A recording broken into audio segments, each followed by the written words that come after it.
Je croyais que je n'avais parlé que de politique. Donc, je suis un peu surpris. Mais il y a une différence de comportement entre le 19e, puisqu'il y a 2 livres, et le 20e. Au 19e, en France, les écrivains, les poètes, les philosophes faisaient de la politique au sens concret. C'est-à-dire qu'ils participaient aux campagnes électorales, parfois ils étaient élus, parfois ils devenaient ministres, voire chefs d'un gouvernement. Je vous donne l'exemple de Lamartine, par exemple, qui a été chef d'un gouvernement provisoire en 1848. Victor Hugo a été député, puis a été exilé sous Napoléon III. Il n'a jamais voulu revenir avant la défaite de Napoléon III. Et puis il est devenu, quand il est revenu, sénateur. Donc vous voyez, au 19, Benjamin Constant, qui est on a cité tout à l'heure, une des figures de l'intellectuel libéral, était le chef de l'opposition sous la Restauration entre 1820 et 1830. Donc il y avait au XIXe siècle effectivement un engagement qui était un engagement politique, de politique concrète. Mais à partir du XXe siècle, et surtout après la guerre de 1914, l'intellectuel n'a plus joué ce rôle, très rarement. Il y en a eu un qui est devenu ministre, qui est André Malraux. Mais André Malraux n'a jamais participé à des élections. Il n'a jamais été élu. C'était le général de Gaulle qui lui a dit qu'il l'a fait ministre. Donc, les intellectuels ont suivi un autre modèle qui n'était plus le modèle de la compétition politique, mais le problème de l'observation, de la discussion, de la critique, voire de l'idéologie, n'est-ce pas? Ils avaient donc une fonction idéologique et non plus une fonction politique au sens donc concret du mot. Ça c'est vrai, et c'est peut-être pour cela que j'ai eu l'air de ne pas parler de politique, alors que de mon esprit j'en parlais sans arrêt. Voilà.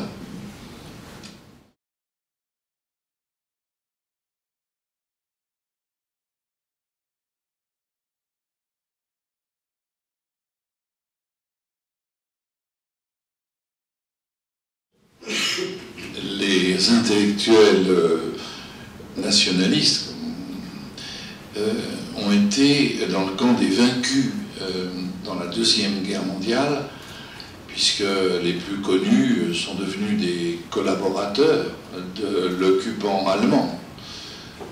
Drieux-La Rochelle, Brasillac, Abel Bonnard, enfin toute une série d'intellectuels donc assez prestigieux qui ont été, comme on dit après la guerre, épurés, c'est-à-dire condamnés par les tribunaux. Drieux s'est suicidé, Brasillac a été fusillé, condamné à mort, fusillé. Et cette tradition-là, évidemment, a continué. Souterraine d'abord.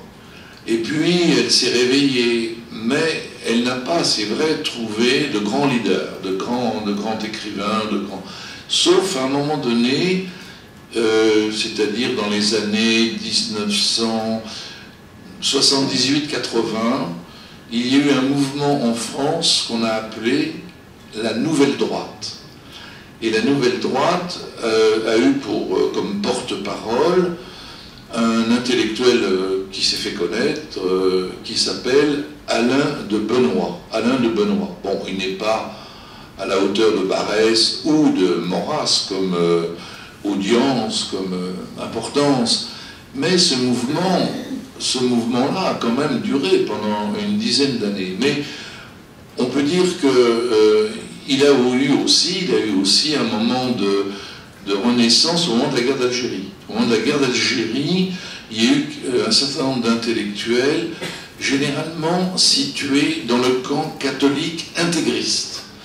Il y avait une propagande dans l'armée très très importante, avec des journaux, l'un s'appelait Verbe, etc., et qui était écrit par des intellectuels moins connus, mais intégristes, catholiques. Et puis enfin, ce mouvement s'est retrouvé dans le Front National de Jean-Marie Le Pen, avec une branche. Jean-Marie Le Pen a un mouvement populiste, national-populiste, mais c'est une sorte de salade où il y a des écoles très différentes. Et un des courants, c'est le courant de l'intégrisme catholique, où on retrouve par conséquent la tradition maurassienne en particulier, plus que barésienne, mais maurassienne, donc nationaliste, alors nostalgique du maréchal Pétain, défenseur des collaborateurs, etc. Et c'est ainsi qu'ils organisaient tous les ans, le 6 février, une cérémonie en l'honneur de Brasilia qui avait été fusillé un 6 février. Donc vous voyez, ça se perpétue, mais c'est quand même marginal, ce n'est quand même pas très important, et je ne vois pas aujourd'hui d'écrivains ou de philosophes importants qui représentent cette tradition.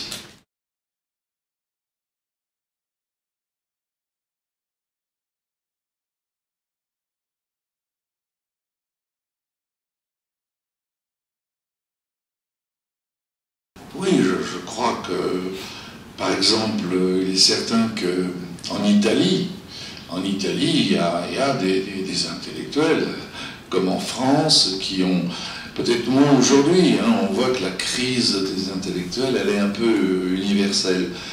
Mais je me souviens que dans les années 60, 70, 80, il y avait en Italie beaucoup d'écrivains, de philosophes qui écrivaient dans les journaux des éditoriaux même, n'est-ce pas?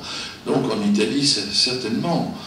Bon, en Allemagne, il y a eu quand même des grands écrivains comme Günter Grass, Heinrich Böll, etc., qui ont su aussi prendre position, sans parler des philosophes comme Habermas. Donc, je n'ai jamais dit, croyez-le, que la France a le monopole, n'est-ce pas, des intellectuels.